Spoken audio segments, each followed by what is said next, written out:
নমস্কার বন্ধুরা, আশা করি আপনারা সকলেই ভালো আছেন এবং সুস্থ আছেন। আপনাদের সকলকে জানাই রাধাকৃষ্ণ চ্যানেলে স্বাগত। কলিযুগের পরের যুগ কেমন হবে? বন্ধুরা, আপনারা হয়তো নিশ্চয়ই জানেন যে হিন্দু ধর্মগ্রন্থের সময়কাল চক্রকে 4 ভাগে ভাগ করা হয়েছে: সত্যযুগ, ত্রেতা যুগ, দ্বাপর যুগ আর কলিযুগ। এখন আমরা যে যুগে বসবাস করছি তাকে কলিযুগ বলা হয়। কলিযুগ মানে এমন এক যুগ যে যুগে সমস্ত মানব জাতির মন অসন্তুষ্টে ভরা রয়েছে। সবাই মানসিকভাবে দুঃখে রয়েছে আর ধর্ম কেবলমাত্র 4 ভাগের 1 ভাগে রয়ে গেছে। বর্তমান সময়ে চারদিকে শুধু লোভ, প্রতিশোধ, অহংকার আর আতঙ্কাই দেখতে পাওয়া যায়। পুরাণে কলিযুগের মানুষকে অভিশাপের সমান মানা হয়েছে। কিন্তু বন্ধুরা, আপনারা কি জানেন এই কলিযুগ কবে শুরু হয়েছে আর এই অভিশপিত যুগের বিনাশ কবে হবে এবং তারপর কোন যুগ আসবে? তাহলে চলুন জেনে নেওয়া যাক কলিযুগের পরের যুগ কেমন হবে। তবে ভিডিওটি শুরু করার আগে আপনাদের কাছে আমার অনুরোধ, অবশ্যই একটা লাইক করবেন এবং কমেন্টে লিখবেন জয় শ্রীকৃষ্ণ, রাধে রাধে, এবং নতুন হয়ে থাকলে চ্যানেলটিকে সাবস্ক্রাইব করে এই চ্যানেলটির পাশে থাকবেন। আসুন এবার আমরা ভিডিওটি শুরু করি। কলিযুগের পরের যুগ কেমন হবে? বন্ধুরা, ধার্মিক গ্রন্থ অনুযায়ী যুগ পরিবর্তনের একটি 22তম চক্র চলছে। ভগবদ্গীতাতেও এই কথা বর্ণনা পাওয়া যায়। ভগবদ্গীতায় অনুযায়ী পরিবর্তনের এই সৃষ্টির নিয়ম, যেমন আত্মা এক শরীর ছেড়ে অন্য শরীরে ধারণ করে, যেমন দিনের পর রাত হয়, ঋতুও তার নিশ্চয় সময় অনুযায়ী পরিবর্তন হয়। ঠিক সেই রকম এক নির্ধারিত কালখণ্ডের পর যুগ পরিবর্তন হওয়াটাও এই সৃষ্টির নিয়ম। ভগবান বিষ্ণুর অনুসারে কলিযুগ গ্রন্থে কলিযুগ সম্বন্ধিত এক বর্ণনা পাওয়া যায়। একদিন এক ভক্ত ভগবান বিষ্ণুকে জিজ্ঞাসা করেন, হে প্রভু, এখন তো দ্বাপর যুগ চলছে আর কালখণ্ডের সময় চক্র অনুযায়ী এরপর কলিযুগ আসবে, কিন্তু সেই নতুন যুগকে মানুষ চিনবে কিভাবে? এর উত্তরে ভগবান বিষ্ণু বললেন, যখন পৃথিবীতে পাপের সংখ্যা বেড়ে যাবে তখন বুঝে নেবে কলিযুগ শুরু হয়ে গেছে। কলিযুগের শুরু নারীদের কেশ থেকে হবে। এখন যে কেশকে নারীদের অলংকার মনে করা হয়, সেই কেশকে কলিযুগের নারীরা কাটতে শুরু করে দেবে। এরপর সবাই নারী পুরুষ সুন্দর দেখতে নিজেদের সেই চুলকে রং করবে। কলিযুগে কারো চুল লম্বা আর কারো চুল দেখা যাবে না। এরপর যেদিন পুত্র হয়ে পিতার গায়ে হাত তুলবে সেদিন বুঝে নেবে কলিযুগ শুরু হয়ে গেছে। শুধু তাই নয়, তখন সব ঘরে ঘরে কলঙ্ক আর অপবাদ হবে। কেউ মিলেমিশে একতা হয়ে থাকবে না। মানুষ নিজের বাড়িতে নিজেদেরকে হত্যা করবে। তখন বুঝে নেবে কলিযুগ তার চরম সীমায় পৌঁছে গেছে। তখন আমি শিব আর ব্রহ্মা এক হয়ে যাবে আর এই পাপকারী কলিযুগকে ধ্বংস করে দেব।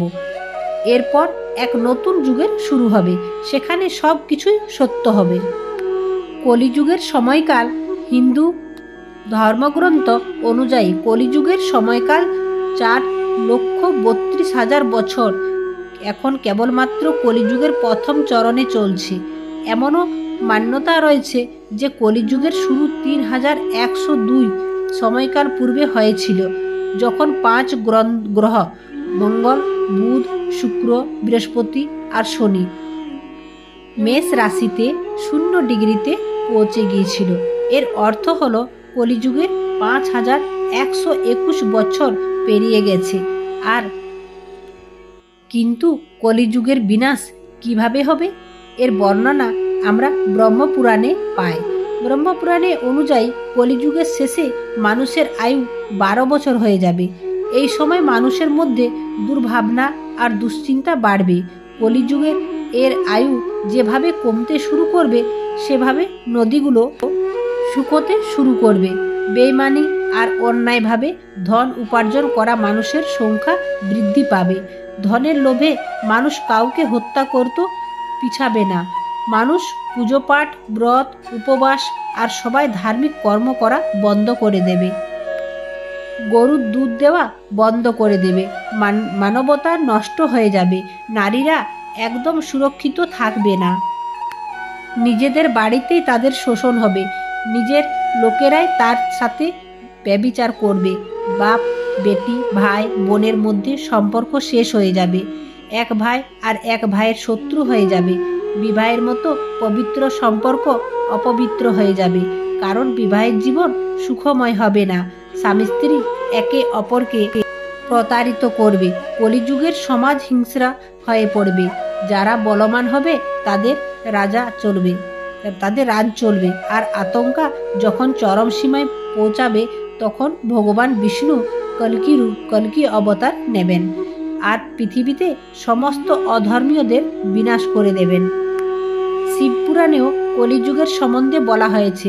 শিবপুরাণ অনুযায়ী ঘোর কলি আসার পর মানুষ পুণ্য ধর্ম ছেড়ে পাপকর্ম বেছে নেবে, সবাই সত্য থেকে মুখ ফিরিয়ে নেবে, একজন আরেকজনের সম্পত্তি ছিনিয়ে নেবে, পরস্ত্রীতে মানুষের মন আসক্ত হয়ে পড়বে, মানুষ অন্য প্রাণীদের আসক্ত হয়ে পড়বে, মানুষ অন্য প্রাণীদের হিংসা করতে শুরু করবে, সবাই নিজের শরীরকে আত্মা মনে করবে, তখন এমন সময় আসবে সবাই নাস্তিক আর পশু বিদেশ হবে, সন্তান নিজের মা বাবার সাথেই সম্পর্ক রাখবেন না, ব্রাহ্মণ বেদ বিক্রি করে সংসার চালাবে, মানুষ নিজ জাতির ধর্ম ছেড়ে অন্যদের ঠকাবে, কলিযুগের নারীরা নিজের স্বামীকে অপমান করবে, শ্বশুর শাশুড়িকে ঘৃণা করবে, কাউকে ভয় পাবে না, কলিযুগের নারীরা নোংরা খাবার খাবে, তাদের আচরণ খুবই খারাপ হবে, স্বামীর সেবা থেকে সর্বদাই বিমুখ থাকবে। বন্ধুরা, পুরাণে বর্ণিত এই সব কথা আজও সত্যি ঘটতে দেখা যাচ্ছে। এখনো পর্যন্ত কলিযুগের শুধুমাত্র 5000 বছরের পুরো হয়েছে, এখনও কলিযুগ সমাপ্ত হতে 4 লক্ষ এর বেশি বছর দেরি রয়েছে। তাহলে একবার ভাবুন, কলিযুগ যখন তার চরম সীমায় পৌঁছাবে তখন সেই সময় কি হবে। এছাড়া ভগবান শ্রীকৃষ্ণ বলেছেন কলিযুগের বিনাশ কিভাবে ঘটবে, যার বর্ণনা মহাভারতে করা হয়েছে।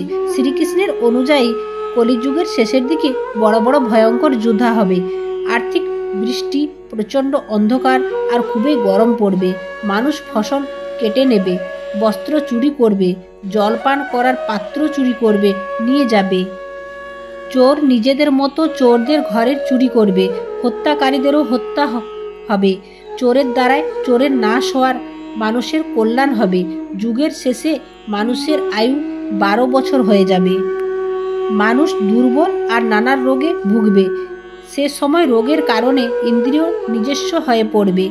ভগবান শ্রীকৃষ্ণ আরও বলেছেন, কলিযুগে যখন পাপ তার চরম সীমায় পৌঁছাবে আর পৃথিবীতে থেকে ধন সমাপ্ত হতে থাকবে, তখন আমি কল্কি রূপে অবতার নিয়ে এই সৃষ্টিকে পাপ মুক্ত করব।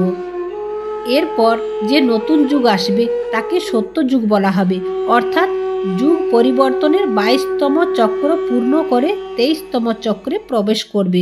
এরপর আবার নতুন যুগের শুরু হবে, যাকে সত্যযুগ বলে জানা যাবে।